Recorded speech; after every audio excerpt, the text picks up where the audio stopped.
Hey guys, तो भाई मेरा पेपर था 8 अगस्त 2025 को सुबह फर्स्ट शिफ्ट में 9 से 11 एसएससी स्टेनोग्राफर 2025। ठीक है। और सेंटर का नाम था आरके डिजिटल कंप्यूटर सेंटर।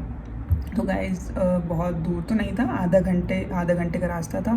तो भाई ने बोला कि मैं ड्रॉप कर दूंगा, क्योंकि बहुत ज़्यादा आजकल भाई इतने ज़्यादा नाटक चल रहे हैं एग्ज़ाम सेंटर्स पे, अंदर नहीं घुसने देते, लेट हो गए। तो मुझे ऐसा लग रहा था भाई 7:30 बजे एंट्री स्टार्ट है, तो मैं 7:30 बजे एग्जैक्ट पहुंच जाऊं वहाँ पे, और ताकि ये वाला सीन ना हो कि लेट हो गए तो एंट्री नहीं मिली और जो भी नाटक चल रहे हैं। तो गाइज़ 7:30 बजे मैं वहाँ पहुँच गई और फिर एंट्री हो गई। उन्होंने अपना चेकिंग वेकिंग करके अंदर भेज दिया। ठीक है, मैं अपना रोल नंबर देख के और चली गई जो भी लैब था उसमें। और फिर वहाँ पे हुआ बायोमेट्रिक। तो गाइज़ बायोमेट्रिक हो गया था, मतलब टाइम लग रहा था क्योंकि ढेर सारे बच्चे थे। यार हुआ क्या, एक तो सब बच्चे डरे हुए थे कि यूट्यूब पे देख देख के कि एग्ज़ाम कंडक्ट नहीं करा पा रहा है, ऐसा एग्ज़ाम है, एंट्री नहीं मिल रही है, पेपर ऐसा आ रहा है, गलत क्वेश्चंस आ रहे हैं, सिस्टम नहीं चल रहा, एसी नहीं चल रहे हैं वहाँ पे, और जो इन्विजिलेटर है वो ढंग से ट्रीट नहीं करते बच्चों को। कुछ भी अगर आप पूछोगे उनसे तो सब बच्चे ना थोड़ा थोड़ा डरे हुए थे। तो सब यही बात कर रहे थे वहाँ खड़े होकर कि पता नहीं कैसा होगा आगे अगर सिस्टम नहीं चल रहे तो भाई फिर क्या हुआ, एक लड़के का नाम नहीं था लिस्ट में। एक इन्विजिलेटर ने दूसरे इन्विजिलेटर से, वो बंदी थी, उनको बोला कि इस बच्चे का नाम नहीं है लिस्ट में। तो गाइस उन्होंने बोला कि अच्छा लाओ मैं चेक करके देखती हूँ। तो उन्होंने चेक किया अपने सिस्टम में और भाई फिर आ गया उसका नाम बच्चे का। फिर वो इन्विजिलेटर उसको बोलती है जो पहले वाले इन्विजिलेटर थे उनको, कि भाई गुद्दी में मारूंगी, ऐसे कैसे नाम नहीं मिला तुझे सिस्टम में। सब बच्चे इतना हंसने लग गए वहाँ पे खड़े थे जो, मतलब यहाँ पे सरकारी एग्ज़ाम कंडक्ट करा रहे हो यार तुम, क्या लैंग्वेज यूज़ कर रहे हो। मतलब ऐसा लग रहा था यार बिल्कुल गंवारों वाला जो सिस्टम है ना, वैसा वाला सिस्टम था वहाँ का।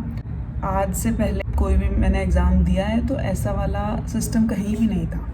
मतलब ऐसा जो इन्विजिलेटर्स एकदम अच्छे होते हैं, थोड़ा उनको तमीज़ तो होती है बात करने की।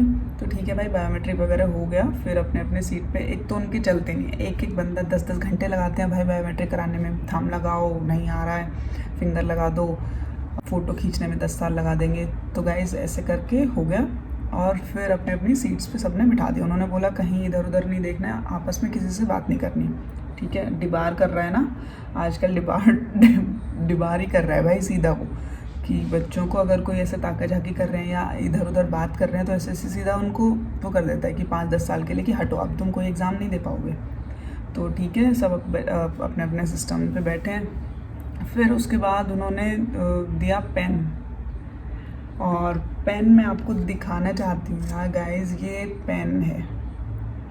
इस पेन से वहाँ पे कुछ फिल करना था जो सिस्टम पे स्क्रीन पे था। तो उन्होंने बोला ये जो है इसको फिल कर दो इसमें अपने एडमिट कार्ड में, और फिर एडमिट कार्ड वो लोग ले लेंगे। तो गाइस ये पेन आप देख सकते हो भाई, चवन्नी अठन्नी का पेन लग रहा है ये, और इसको पकड़ के आप लिख नहीं सकते, इतना पतला पेन है ये, इतना ज़्यादा पतला, बहुत ज़्यादा पतला। मतलब आप इसको कैसे पकड़ोगे भाई।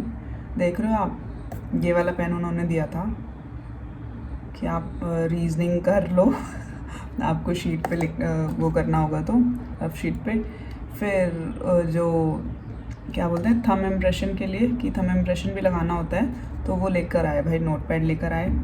और उसमें नोटपैड में मैंने ऐसे करके और अपना ऐसे थंब लगाया तो बिल्कुल लाइट था, बिल्कुल लाइट भाई, बिल्कुल लाइट। अरे भाई उसमें इंक तो भरवा लो अपनी, नोटपैड में इंक ही नहीं होगी तो भाई थंब इम्प्रेशन कैसे आएगा। बिल्कुल लाइट भाई, बिल्कुल ही लाइट। और फिर मैंने उनको बोला कि ये जो इतना ही लाइट होगा क्या। उन्होंने बोला हाँ हाँ इतना ही लाइट होगा। फिर मैंने उनको दिखाया, भाई ये इतना ही लाइट होगा क्या, पता चले कल को आप बोलो कि भाई आपने तो ढंग से नहीं लगाया। और आप अगर पूछ भी तो सकते थे, आप मेरे ऊपर डाल देंगे भाई बात, वो बच्चों के ऊपर डाल देते हैं सीधा। तो फिर उन्होंने देखा ऐसे तो बोला नहीं नहीं ये तो ज़्यादा लाइट हो गया, और एक बार फिर से आप कर दो। अब भाई सेम थंब इम्प्रेशन के ऊपर आप फिर से डालोगे तो वो थोड़ा इधर उधर तो होगा ना, एग्जैक्ट एक जगह पे कैसे होगा। तो गाइज़ जैसे तैसे ये हुआ। तो उनका जो वो था इंक पैड वो अच्छा नहीं था बिल्कुल भी, उसमें इंक ही नहीं थी भाई। ठीक है, फिर बैठाए रखा, बहुत सारे बच्चों के सिस्टम्स नहीं चल रहे थे, फिर उन्होंने उनको बोला, वो ठीक किया। फिर थोड़ी देर बाद इन्विजिलेटर सबको बोल रहे थे कि एडमिट कार्ड के नीचे ना ऐसा क्रॉप करना था उसको, नीचे वाला जो स्लिप थी वो आपके पास रहेगी और जो ऊपर वाला एडमिट कार्ड पूरा वो लोग ले लेंगे, जिस पे आपने ऐसा कुछ लिखा था अपना राइटिंग के लिए, शायद राइटिंग टेस्ट के लिए होता है वो।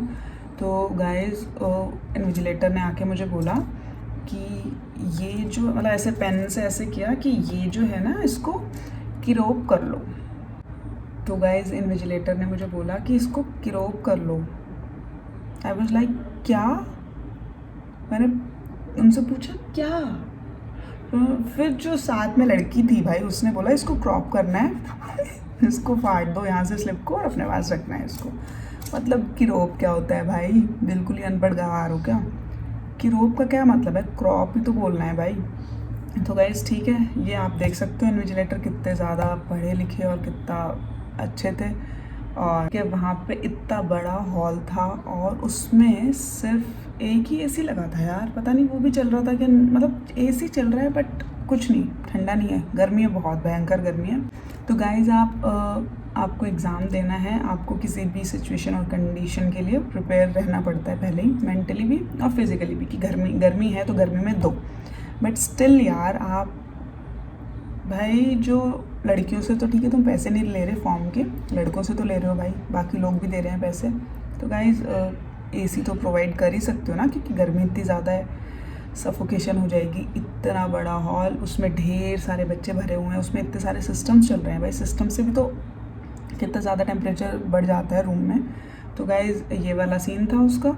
और फिर ठीक है उन्होंने शीट दी। शीट मैं आपको क्या बताऊँ यार, जो रिसाइकिल करके बनती है ना, ऐसा नहीं लगता जैसे कूड़े की पन्नी नहीं बनती कि कूड़े को रिसाइकिल कर कूड़े से प्लास्टिक की पॉलीथीन बना देते हैं गंदी वाली, ऐसा वाला उनका पेपर था, बिल्कुल डल और बिल्कुल ही बेकार। ठीक है, ऐसा प्लेन वाइट पेपर भी प्रोवाइड नहीं कर पा रहे थे भाई, ऐसा तो था ही नहीं बिल्कुल प्रोवाइड, बिल्कुल ही गंदा क्वालिटी का ग्रे कलर का पेपर था उनका। ठीक है कोई नहीं, आपको तो काम करना ही पड़ेगा, जो भी देंगे वो उसी पेपर से करना पड़ेगा और इसी पेन से करना पड़ेगा। फिर उसके बाद एग्ज़ाम स्टार्ट हो गया, सब ठीक था। हाँ मतलब सिस्टम मेरा तो ठीक चल रहा था, बहुत सारे बच्चे बोल रहे थे कि उनका सिस्टम बंद हो गया था, आधा घंटा सिस्टम बंद थे भाई लोगों के, तो फिर वो कैसे एग्ज़ाम उस पर कैसे करेंगे।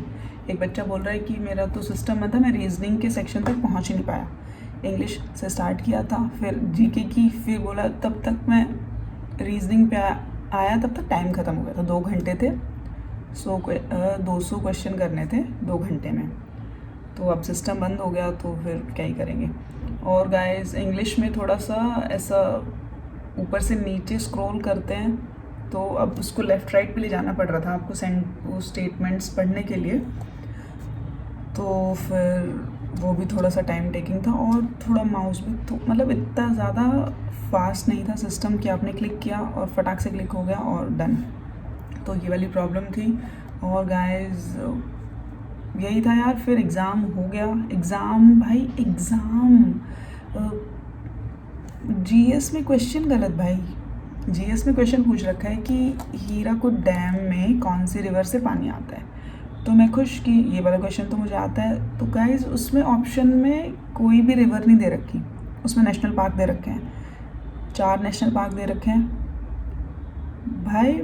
मतलब मैं थोड़ी देर के लिए ऐसे हो गई थी कि ये क्या, और क्योंकि मैं सब मेरा ठीक चल रहा था सिस्टम, तो मुझे लगा मैं भूल गई ये कि भाई नहीं कि क्वेश्चंस तो गलत आ रहे हैं।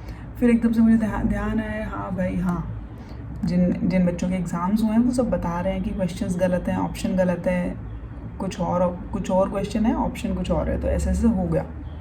तो गाइज़ ये वाले नाटक थे पेपर में। और रीजनिंग में यार इनपुट आउटपुट तो सिलेबस में है ही नहीं, उसके क्वेश्चन भर भर के दे रखे थे, और एक और था पता नहीं उसको क्या बोलते हैं भाई, ऐसे एक वर्ड दे रखा था, फिर नंबर दे रखा था, नंबर दे रखे थे बीच में ढेर सारे, फिर लास्ट में फिर वर्ड दे रखा था, और समझ में नहीं आया। अब भाई नए क्वेश्चंस को कैसे समझोगे एग्ज़ाम में बैठ के। तो गाइज़ ये वाली चीज़ें हैं। इंग्लिश का सेक्शन ईजी था, रीजनिंग में उन्होंने आउट ऑफ सिलेबस दे रखा था, और जीके में भी ढेर सारे क्वेश्चंस गलत थे। तो गाइज़ ये जो नया वेंडर है ये एग्ज़ाम कंडक्ट नहीं करा पा रहा है ढंग से, पता नहीं क्यों स्टेनो का पेपर इन्होंने लिया है। तो गाइज़ मैं उन लोगों को बोलना चाहती हूँ जो अभी एसएससी का सीजीएल देंगे और सीएचएसएल देंगे, या फेज़ का भी एग्ज़ाम अभी फिर से रिकंडक्ट करा रहे हैं ये लोग। तो यार लेकिन जब तक वेंडर ठीक नहीं होगा तो कुछ भी ठीक नहीं होगा। सिर्फ पोस्टपोन करने से ये सारी प्रॉब्लम्स ठीक नहीं होंगी कि आप पेपर पता नहीं कहाँ से बनवा रहे हैं यार। ये पेपर तो कम से कम ढंग से बनवा दो बच्चों के लिए, कुछ भी दे रहे हैं भाई।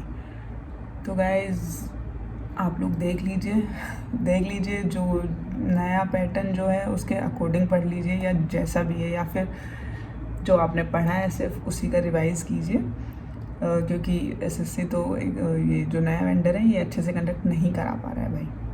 तो गाइज़ चलिए फिर आप, और हाँ, और ये लास्ट जब आपका एग्ज़ाम हो जाता है उसके बाद भी बायोमेट्रिक हो रहा है भाई। अब तो अभी ऐसा नहीं है कि स्टार्टिंग में, अभी बाद में भी बायोमेट्रिक हो रहा है। अरे भाई जो बच्चा घुसा है पेपर देने वही तो निकलेगा। 10,000 बार बायोमेट्रिक करा के क्या ही हो जाएगा यार, कुछ नहीं होगा। वेस्ट ऑफ टाइम ना, जो मेन चीज़ है उसको ठीक नहीं कर रहे हैं और बकवास पूरी पेल रखी इन लोगों ने। तो गाइस जो लोग दे रहे हैं अब पेपर तो वो थोड़ा सा अलर्ट हो जाइए और प्रिपेयर हो जाइए मेंटली। चलो फिर, थैंक यू, बाय बाय।